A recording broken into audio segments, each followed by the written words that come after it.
ایک بزرگ کہیں جا رہے تھے کہ راستہ بھٹک گئے اور کہیں کے کہیں جا نکلے۔ جب سورج غروب ہونے کو آیا اور منزل کا کچھ پتہ نہ چلا تو پریشان ہوئے کہ اب رات کہاں گزاری جائے۔ ایک ٹیلے پر چڑھ کر چاروں طرف نظر دوڑائی تو کچھ فاصلے پر ایک گاؤں نظر آیا۔ بھوک اور تھکن سے نڈھال تھے لیکن کسی نہ کسی طرح گاؤں تک جا پہنچے۔ خیال تھا کہ کسی نہ کسی گھر میں پناہ مل ہی جائے گی اور کچھ نہ کچھ کھانے کو بھی مل جائے گا، لیکن یہ خیال غلط نکلا۔ گاؤں والوں نے انہیں گھر میں رکھنے سے صاف انکار کر دیا۔ بزرگ نے لوگوں سے پوچھا کہ گاؤں کی مسجد کدھر ہے؟ مجھے راستہ بتاؤ تاکہ میں رات وہیں گزار لوں۔ جواب ملا، گاؤں میں صرف ایک ہی مسجد ہے اور ساتھ ہی ایک چھوٹا سا مدرسہ بھی ہے جس میں گاؤں کے بچے پڑھتے ہیں۔ سیدھے چلتے چلے جائیں، آخری مکان مدرسے کے ناظم کا ہے، ممکن ہے وہ تمہیں کہیں ٹھہرنے کی اجازت دے دیں۔ ناظم نے انہیں مدرسے میں رات گزارنے کی اجازت دے دی۔ بزرگ چادر بچھا کر لیٹنے ہی والے تھے کہ ایک لڑکا ایک چھوٹی سی سرائی میں پانی اور تھوڑے سے بھنے ہوئے چنے رکھ کر چلا گیا۔ انہوں نے اللہ کا شکر ادا کیا اور کھا پی کر لیٹ گئے۔ تھکاوٹ سے نڈھال تو تھے ہی، فوراً خراٹے لینے لگے۔ بزرگ ابھی مشکل سے 2-2.5 گھنٹے ہی سوئے ہوں گے کہ گاؤں میں بھاگ دوڑ اور لوگوں کی تیز تیز باتیں کرنے کی آوازیں سنائی دینے لگیں۔ وہ چونک کر اٹھ بیٹھے۔ ایک آدمی بھاگتا ہوا مدرسے کی طرف آیا اور مسجد کے مولوی صاحب کو پکارنے ہی والا تھا کہ بزرگ نے پوچھا، کیا بات ہے بھائی، یہ بھاگ دوڑ کیسی مچی ہوئی ہے؟ پتہ چلا کہ گاؤں کا ذمہ دار سخت پریشان ہے کیونکہ اس کی بیٹی بیمار ہے۔ وہ یہاں تعویذ لینے آیا ہے کیونکہ گاؤں میں کوئی حکیم بھی نہیں ہے، بس مولوی صاحب کی تعویذ کا آسرا ہے۔ بزرگ بولے، گھبراؤ مت، مجھے وہاں لے چلو، میں ایک ایسا تعویذ لکھ دوں گا کہ ساری مشکلیں آسان ہو جائیں گی۔ مولوی صاحب کو اٹھانے کی ضرورت نہیں۔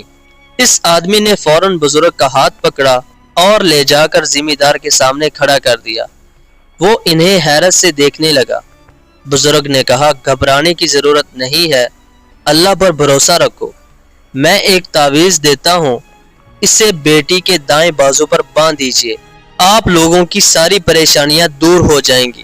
اب ذرا جلدی سے قلم کاغذ کا ایک ٹکڑا، دھاگا اور ایک رومال منگوا دیجئے۔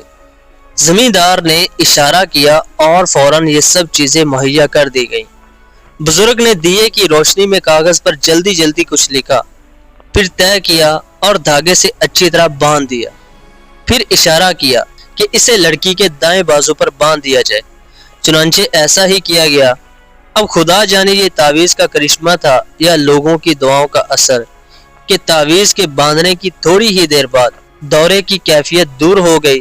حقیقت کیا تھی یہ تو اللہ ہی جانتا ہے، لیکن ذمہ دار نے اس واقعے کو بزرگ کی کرامت سمجھا اور ان کے رہنے اور کھانے پینے کا اتنا شاندار انتظام کیا کہ وہ حیران رہ گئے۔ 2 روز بعد انہوں نے چلنے کی تیاری کی تو ایک بھرپور گرما گرم ناشتہ ان کے سامنے پیش کیا گیا اور بہت ساری چیزیں باندھ کر ان کے سامنے رکھ دی گئیں تاکہ سفر میں کوئی پریشانی نہ ہو۔ صرف یہی نہیں بلکہ ذمہ دار نے اظہار عقیدت میں ایک تندرست گدھا بھی انہیں دے دیا اور کچھ دور تک انہیں چھوڑنے بھی آیا۔ راستے میں بزرگ سوچ رہے تھے کہ کیا اللہ کی شان ہے۔ اسی گاؤں میں جب وہ داخل ہوا تھا تو کسی نے اسے مہمان بنانا گوارا نہیں کیا۔ وہ تو اللہ بھلا کرے مدرسے کے ناظم کا کہ اس نے مدرسے میں ٹھہرنے کی اجازت دے دی تھی۔ آج صبح جب وہ گاؤں سے رخصت ہونے لگا تو پورا گاؤں اسے دیکھنے اور ہاتھ چومنے کے لیے کھڑا تھا۔ شکر ہے میرے مولا، آپ نے اپنے اس گناہگار بندے پر بہت احسان کیا۔ بزرگ تو سفر پر روانہ ہو گئے، لیکن ان کے جانے کے بعد ان کا دیا ہوا تعویذ ایک زمانے تک وہاں کی عورتوں کے کام آتا رہا۔